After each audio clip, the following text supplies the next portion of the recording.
এতই যখন তোর বিউ দরকার, মানুষের নামে বদনাম না ছড়ায়া মা বোনের মাড নামায় দে। ওই কন্ডম দুর্ঘটনায় জন্ম নেওয়া চোতমা রানী ঝুমা, তার শাউয়ার ভিতরে আমরা সবাই মিল্লা দিমু আনলিমিটেড চুম্মা। চুম্মাইয়া তোরে চুদমু উমাদুমা, কুত্তার বাচ্চা তুই মারে তুইলা দেশ গালি, তোর শাউয়ার ভিতরে চুইদা দিমু সবাই মিল্লা তালি। 1 2 3 তোর মাই ব্রিজের নিচে সার্ভিস দিতে গেছিল ফ্রি, সেই থেকে জন্ম নিছস তুই এক ঝুমা চোতমা রানী। যা ভাগ বস্তির মাইয়া, এরপরে রোস্ট করতে আহিস তোরে সবাই মিল্লা দিমু খাইয়া।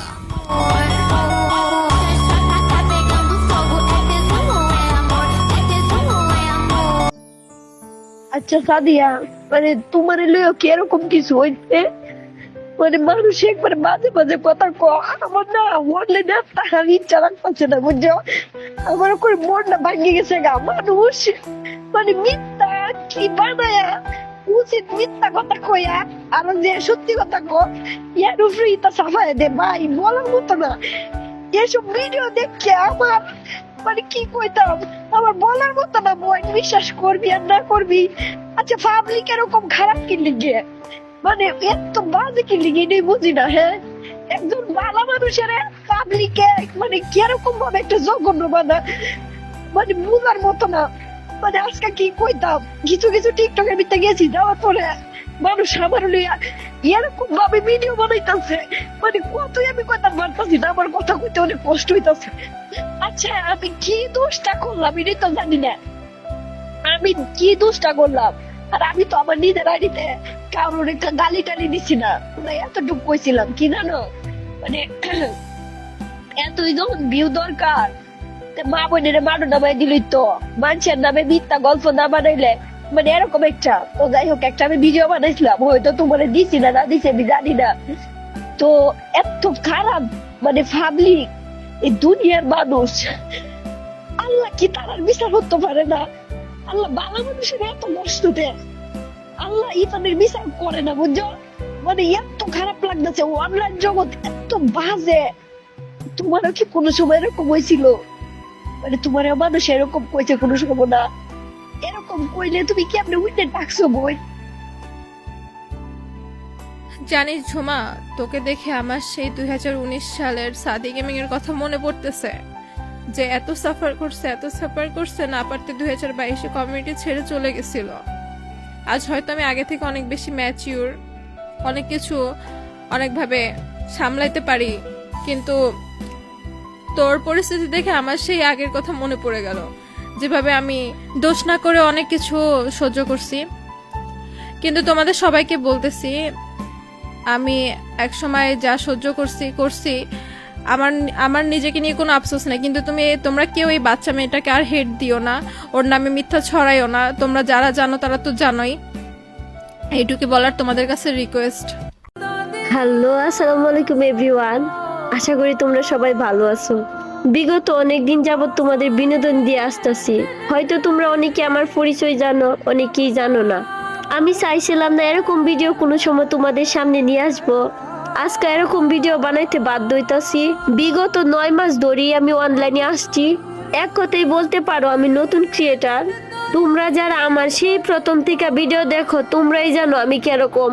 তুই ইদানিং মাস 3 ধরে দেখতে পারতাছি একটা ছেলে আমারে নিয়ে মিথ্যা গল্প বানাইতাছে, অনেকেই দেখতে পারতাছি এই বিষয়ে আমারে বাজে বাজে কমেন্ট করতেছ। তো তোমরা হয়তো অনেকেই জানো না, তো আজকে তোমাদের সব ক্লিয়ার করার জন্য আমি এই ভিডিওটা বানাইতাছি। যেই ছেলে বাজে বাজে গল্প বানাইয়া তোমাদের মাঝে আমাকে উপস্থাপন করতেছে, তার পরিচয়টা কি তোমরা জানবা? তোমরা কি জানবা? আমি তো নিজেই জানি না। তো আজ থেকে 2-2.5 মাস আগে আমি আমার 2 বাইরে নিয়ে লাইভ করতেছিলাম, টিম কোড সারছিলাম, তারপরে ছেলেটা আমার সাথে অ্যাড হয়েছিল। তো সেই লাইভের মধ্যে আমরা একটা ম্যাচ খেলছিলাম, বিয়ার ম্যাচ। আর তোমরা তো জানো আমি অনেক দুষ্টুমি করি আর ফানি কথা বলি। তো বরাবরের মতো সেই দিন আমরাও ফানি কথা বলছি আর দুষ্টুমি করছিলাম। আর সেই গেম প্লেটা ওই ফুলা স্ক্রিন রেকর্ড করে রাখছিল, হয়তো তার উদ্দেশ্যই ছিল এরকম আমারে নিয়ে মিথ্যা গল্প বানাইবো। আর তোমরা যারা যারা ওই ছেলের পক্ষ নিয়ে কথা বলতাছ, আগে সত্যটা যাচাই কইরা তারপর এরকম কুটুক্তিকর কমেন্ট করবা। আর শুনো ভাইয়েরা, আমি না তোমাদের মতো বাফের হোটেলও খাই না, কারণ আমার বাপের হোটেল নাই, ভাইয়ের হোটেলও খাই, ঠিক আছে?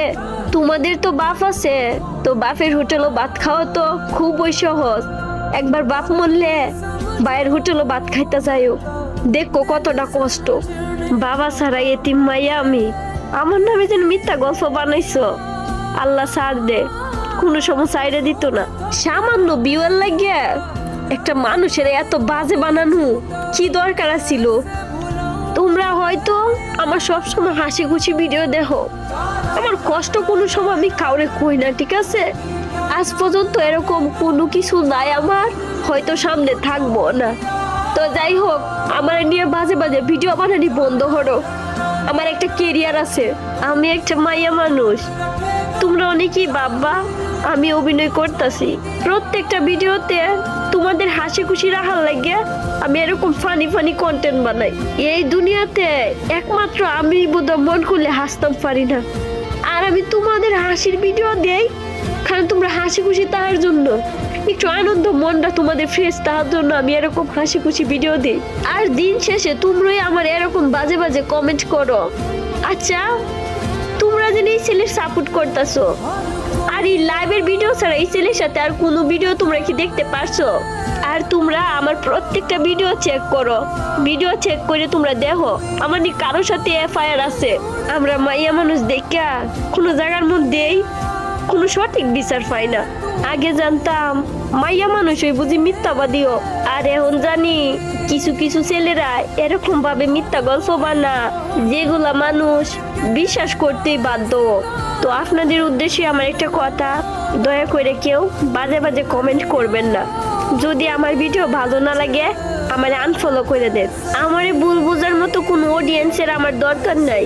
যারা ওই প্রথম থেকে আমারে চিনেন তারা থাকলেই আমার চলবো, আর তারাই জানে আমি কিরকম। আর একমাত্র আমার সৃষ্টিকর্তা আমার আল্লাহ জানে আমি কিরকম। শুনছিলাম বইয়ের পাতায় মানুষ নাকি সৃষ্টির শ্রেষ্ঠ সেরা জীব, আর এখন দেখি সেই মানুষই সৃষ্টির শ্রেষ্ঠ নিকৃষ্ট জীব। তো যাই হোক, সবার উদ্দেশ্যে আমার একটা কথা, আমারে কেউ ভুল বুঝেন না, আমি একটা সাধারণ গ্রামের মাইয়া। আমি আপনাদের ভালোবাসা নিয়ে বাঁচতে চাই, কোনো ঘৃণা না।